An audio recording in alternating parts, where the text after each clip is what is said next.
बिस्मिल्लाहिर्रहमानिर्रहीम, अस्सलाम वालेकुम। आप देख रहे हैं स्पोर्ट्स फ्लिक्स और मैं हूं आपका होस्ट हमजा शफीक। तो नाज़रीन, Pakistan versus New Zealand test series का आगाज हो चुका है। आज दूसरा दिन है। आज दिन का आगाज पाकिस्तान ने किया। पाकिस्तानी बैटिंग लड़खड़ा गई आज दिन के आगाज में, लेकिन कहीं ना कहीं आकर आगा सलमान ने पाकिस्तानी जो बैटिंग लाइन है उसको सहारा दिया और टेल एंडर्स के साथ मिलकर आगा सलमान ने 103 रन्स बनाए। ये उनकी पहली टेस्ट करियर में ये सेंचुरी है कराची के नेशनल स्टेडियम कराची में। और 438 रन्स बनाए पाकिस्तान ने। और न्यूजीलैंड अभी दिन का इख्तिताम हो चुका है और 165 फॉर नन न्यूजीलैंड अभी खेल रहा है और दिन का इख्तिताम हो चुका है। आज तमाम तर जो मैच में सूरत हाल रही उस पर तज्जिया लेंगे। फॉर्मर कैप्टन सलमान भट्ट साहब हमारे साथ मौजूद होंगे। अस्सलाम वालेकुम। वालेकुम अस्सलाम। भट्ट साहब, क्या देख रहे हैं आप? विकेट बेजान सी लग रही है क्योंकि अभी टॉम लैथम भी 78 पे खेल रहे हैं और डायमंड कॉनवे 82 पे खेल रहे हैं और आउट कोई नहीं है। मेरा भी दिल करा आज मैं डॉक्टर साहब की तरह कहूँ कि वो जरा कल का क्लिप चलाएं। जो कल ये बात हुई थी कि इस वेदर के अंदर अर्ली ऑन पिच टैकी होता है, तो उस पे बॉल स्पंजी बाउंस लेता है और स्पिन होता है जब ग्रिप करता है। और जैसे जैसे दिन गुजरेगा पिच जो है वो फर्म होती जाएगी और उस पर बैटिंग कदरे आसान होगी इनिशली। तो अभी हम देख रहे हैं कि पाकिस्तान ने भी बड़ी बासानी बैटिंग की कल पहले घंटे के बाद। और आज भी जो स्टैट्स दिखाई दे रहे हैं, सारी दुनिया तो स्टैट्स देखती है, सभी तो मैच नहीं देखते। तो न्यूजीलैंड की भी कोई विकेट नहीं गिरी और हमारी भी आखिरी 4 विकेट्स में से आगा सलमान ने बड़ी अच्छी इनिंग खेली, वो 100 कर गए। पाकिस्तान 306 से 438 पे पहुंच गया डिस्पाइट के बाबर आते ही आउट हो गए। बाकी प्लेयर्स के टोटल मिला के 20 रन नहीं, अकेले आगा ने 100 कर दिया। सो इसका मतलब है कि पिच में बैटिंग जो है उसके लिए आसानी है ठीक ठाक और स्लोनेस इतनी है फास्ट बॉलर के लिए तो कुछ भी नहीं है इसके अंदर के रिवर्स अगर कोई अपनी जान से थोड़ा बहुत कर ले कोई तो कर ले, पिछला बॉल जो है वो आता ही नहीं है। तो जब बैट्समैन को ये पता है कि बाउंसर होना ही नहीं है, तेज गेंद आना ही नहीं है, तो वो तो अपना जो वो खैमा है वो अगली टांग पे लगा ले तो गेंद का गुजरना मुश्किल है। आई थिंक कि अगेन अ पिच जिसमें शायद चौथे पांचवें दिन कोई रिजल्ट निकल आए, लेकिन वो क्रिकेट नहीं है जिसमें थ्रिल हो, जिसमें देखने वाला एक्साइट हो और वो टीवी के साथ जुड़ा रहे। ये वो क्रिकेट नहीं है। वो जिन फैंस की आप बातें करते थे ना, रमीज भाई बहुत उनका जिक्र करते थे फैंस का, तो फैंस को अगर आपने क्रिकेट के साथ जोड़ना है तो फिर आपको क्रिकेट में थोड़ी थ्रिल थोड़ी एक्साइटमेंट पैदा करनी पड़ेगी। ये इस तरह की जो पिचें हैं, क्योंकि ये टर्न भी उस पहला घंटा ही हुई है बहुत ज़्यादा, थोड़ी सी जो उस वक्त शार्प ब्रेक था ना जो बैट्समैन को चैलेंज कर रहा था, उसके बाद तो आसान ही होती गई, स्पिन भी स्लो होता गया। ठीक है बट साहब, क्या देख रहे हैं? ये पहली इनिंग्स कंप्लीट होगी पाकिस्तान की जानिब से। अब कोई टीम सिलेक्शन पे बात की जा सकती है। 11 के 11 खिलाड़ी खेल चुके, देख लिया हमने। बॉलिंग पे अगर बात की जाए तो अगर ये स्पिन विकेट ही है और बाबर को खुद अवध करवाने पड़ रहे हैं तो सिर्फ 2 स्पिनर्स के साथ ही क्यों गए होंगे? देखिए बात यह है कि अगर पिच में वाकई स्पिनर्स के लिए मदद हो और शार्प टर्न हो, थोड़ा सा बाउंस हो, तो फिर 2 स्पिनर भी बहुत होते हैं, एक भी अच्छा बहुत होता है। सही, ठीक है ना। लेकिन यहाँ पर तो ऐसा है कि जो पिच इस किस्म का, तो न्यूजीलैंड ने 3 खिला के क्या कर लिया और पाकिस्तान ने 2 खिला के क्या कर लिया।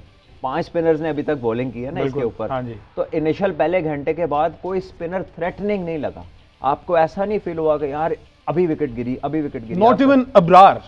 नहीं, इब्रार देखें जी, इब्रार का तो जो उसका ताल्लुक ज्यादा स्पिन विकेट से नहीं है। इज नॉट अ स्पिनर जो कि वो फिंगर स्पिनिंग या वो करते हैं मिस्ट्री बॉलिंग। मिस्ट्री बॉलिंग में यह है कि अगर बैट्समैन ने आपके हाथ से पढ़ लिया कि आप क्या करते हैं तो देन एंड ऑफ स्टोरी। फिर आप उसके लिए कोई बड़ी हेडेक नहीं है अनलेस के कोई बॉल नीचे रह जाए या कोई आपके हाथ से वो गलती कर जाए पिक करने में।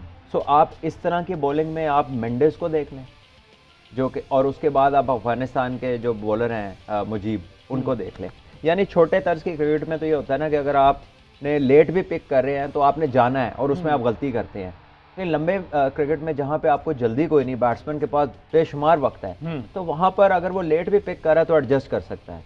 तो इब्रार के लिए टेस्ट क्रिकेट यकीनन एक चैलेंज है वहाँ पर जहाँ पे बैट्समैन इनको रीड करने लग जाए। और मुझे लगता ही है कि न्यूजीलैंड को फेयर आइडिया होगा, जो ओपनर्स हैं दोनों, या तो उन्होंने उसको देखा बहुत ज़्यादा है, इंग्लैंड सीरीज़ में उसकी बॉलिंग देखी है, उसकी वीडियोस, उसके एंगल्स चेक किए हैं। और लेकिन हमारे भी कुछ प्लेयर हैं जो 2-3 साल हो गए उन्हें गूगली नहीं पिक हो रही। यहाँ पे इब्रार को उन्होंने पहली दफ़ा ही खेला और इतना कन्विंसिंगली खेल लिया। बहरहाल जी, मैनेजमेंट चेंज हुई है, शायद अब टीम में भी कोई तब्दीली आए, हम गूगली पिक करने लग जाएं, जो कि एक अरसा दराज से हमारी खामी है। ये तो एक बैटिंग पॉइंट ऑफ व्यू से ये थोड़ा सा काम होने वाला है, ठीक है। और होना चाहिए। इस लेवल के प्लेयर्स को गूगली चेक ना हो या कोई भी बॉल को पिक करने में 1 2 3 4 दफा चले, इनिशियल हर्डल हो सकता है, लेकिन कंटिन्यूसली टू ईयर्स गुजर जाएं आपको। 2017 2-3 साल से आप देख लें, आदिल रशीद को तो ये लड़के 2015-16 से खेल रहे हैं, तो अभी तक अगर उसकी गुगली में इनको पिक करने में मसला है तो फिर मसला कहीं और है। और इसी तरह बाउंसर के मसले भी हैं। अच्छा, 2016 से आपको शॉर्ट बॉल का मसला है, तो वो जब भी कोई बॉलर तेज आता है नजर आता है पाकिस्तान टीम के साथ में। आगा सलमान की बैटिंग को किस तरह से देख रहे हैं? टेल एंडर्स के साथ मिलकर जो उन्होंने स्टैंड लिया और 103 रन्स बनाए इस क्रूशियल मोमेंट पे, इस चीज़ की ज़रूरत थी पाकिस्तान। देखिए उसका जो बिगर चंक ऑफ रन्स मैंने नहीं देखा, लेकिन उससे पहले जब उन्होंने स्टार्ट किया था he was looking confident, ball के ऊपर पूरा आ रहे थे, मूवमेंट बड़ी अच्छी कंक्लूसिव मूवमेंट थी फीट की, अश्योरिटी के साथ आगे भी जा रहे थे और इस पिच पे पीछे जाने की ज़रूरत नहीं है, बॉल तो आता नहीं है। तो जो बेसिक चैलेंज एक बैट्समैन का, जो रियल टेस्ट इस गेम को कहा जाता है, वो टेस्ट ये होता है कि आपके जहन में ओके इस पिच में कोई 2-3 चैलेंजिंग है चीज़ें, जो कि मूवमेंट हो सकती है, बाउंस हो सकता है, ऑफ द पिच डिविएशन हो सकती है, ये तीनों में से एक भी अवेलेबल नहीं है यहाँ पर। सही। तो बैट्समैन के पास बड़ा खुला मौका है कि अगर वो खुद गलती ना करे तो यहाँ पे आउट होना मुश्किल है फिलहाल। अच्छा, जैसा कि आप कल भी कह रहे थे कि अर्ली मॉर्निंग थोड़ी सी शायद नमी होती है विकेट में, बाबर आजम उसी का शिकार हुए क्योंकि पहला ओवर ही टीम सऊदी ने किया और कॉट बिहाइंड बाबर। देखिए पहले दिन ही होता है मैक्सिमम। ओके, जैसे जैसे दिन गुजरते जाएंगे ऑब्वियसली वो अब दोबारा पानी तो लगना नहीं है, और कवर इतने अच्छे होते हैं इंटरनेशनल क्रिकेट में कि उसमें ओस उस तरह से जाती नहीं है। लेकिन फर्स्ट मॉर्निंग पे ऑब्वियसली जो थोड़ा बहुत जूस है वो होता है, फिर उसके बाद तो कमी ही आती जाती है उसके अंदर। और कराची में आपको पता है धूप भी लगती है अच्छी सारा दिन, तो there is a lesser chance of having moisture unless के पिच के अंदर या पिच के साथ बड़ा कोई घना स्क्वायर हो।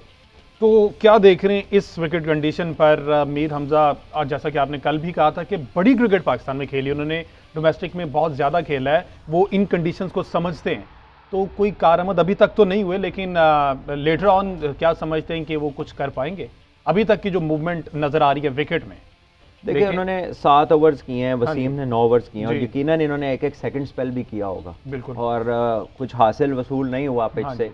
और इस पिच के ऊपर देखिए अगर आपके पास जेन्युइन पेस नहीं है ना, 130s के ऊपर तो टीम सऊदी भी बॉलिंग करे, जो इनसे बहुत ज़्यादा एक्सपीरियंस्ड हैं और काफ़ी ज़्यादा स्किलफुल है, लेकिन उनको भी आप देखें कि वो उन्होंने अपने तजर्बे की बुनियाद पे जो 1-2 विकेट्स लिए हैं, आपको स्लोली बैट्समैन को ड्रॉ किया आउट ऑफ कंफर्ट जोन, वहाँ पे आके वो विकेट ले गए हैं। मुश्किल होगा, कोई बहुत ज़्यादा टेस्ट एक्सपीरियंस नहीं है कि न्यूजीलैंड के बैट्समैन अगर उन्होंने गलतियां ना की और पाकिस्तान को स्पेशल स्पेल ना मिला। गलती से याद आया, टॉम लैथम जो 78 पे खेल रहे हैं, एक रिव्यू नहीं लिया गया जिसमें रिजवान तो बड़े क्विक थे लेकिन सरफराज पिक नहीं कर पाए, एक अंडर एज हुआ लेकिन रिव्यू नहीं लिया। अलीम डार की दोबारा जो वो है ना अंपायरिंग, इंग्लैंड टूर में भी बहुत से गलत फैसले लिए गए, इसमें भी अभी तक तो कल पहले दिन ही काफी, हाँ जी, इसमें भी लिए गए। तो ये कीपर का ही होता है या सिर्फ कप्तान ने ही ये देखना होता है, कीनली वॉच करना होता है कि मैं ये रिव्यू लूं या नहीं? देखिए एनीवन, अभी अगर आप ऑस्ट्रेलिया की सीरीज देख रहे हैं तो लबुशैन ने फील्डिंग में से रोलर डाल दिया था, और अक्सर वो गलत भी डाल देते हैं कि जी ले ले और बाद में नहीं होता। तो ये परसेप्शन के ऊपर है, और इसमें जो स्पेशली विकेट कीपर का बड़ा रोल है क्योंकि वो बिल्कुल पीछे होता है और वो देख रहा होता है चीज़ों को, उसको पता होता है बैट्समैन विकेटों के कितना आगे, स्पेशली एलबीडब्ल्यू के उस सिनारियो के अंदर। इसी तरह बॉलर और कैप्टन तो इज समबडी जिसके ऊपर सारी रिस्पॉन्सिबिलिटी है, उसने डिसीजन लेना है कि किसकी बात सुननी है नहीं सुननी और उसकी अपनी गट फीलिंग क्या है। तो आई थिंक कि टीम्स की अगर आप देखें तो बहुत सारी ऐसी टीम्स हैं जिनकी रेशो इतनी अच्छी नहीं है, अनसक्सेसफुल ज़्यादा रहती हैं वो रिव्यूज़ में।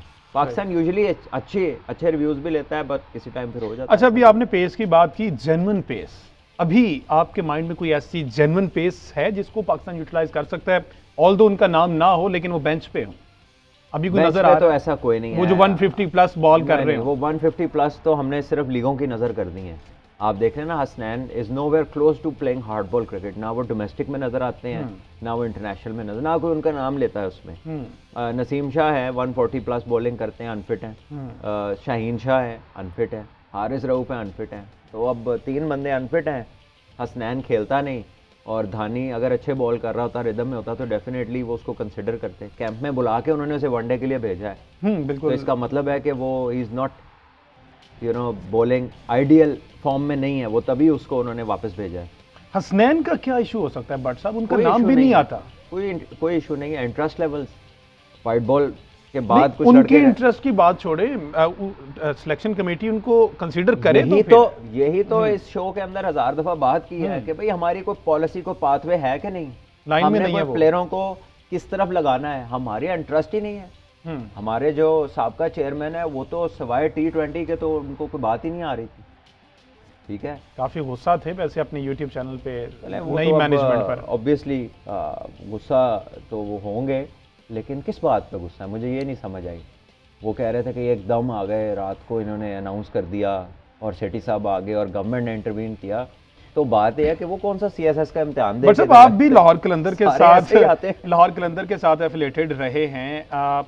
अब ये कहना है नजम सेठी का कि टीम मालिकान के साथ नजम सेठी की उनकी रमीज राजा की उस तरह से बनती नहीं थी, कोई तनाज़ात भी बंदा बता दे उनकी किसके साथ बनती थी। ओके, किसके साथ? शीशा देख के आपस में भी बनती होगी कि नहीं? इस पे सोचते हैं जी, इस पे सोचते हैं किनके साथ बनती थी। एक शॉर्ट ब्रेक के बाद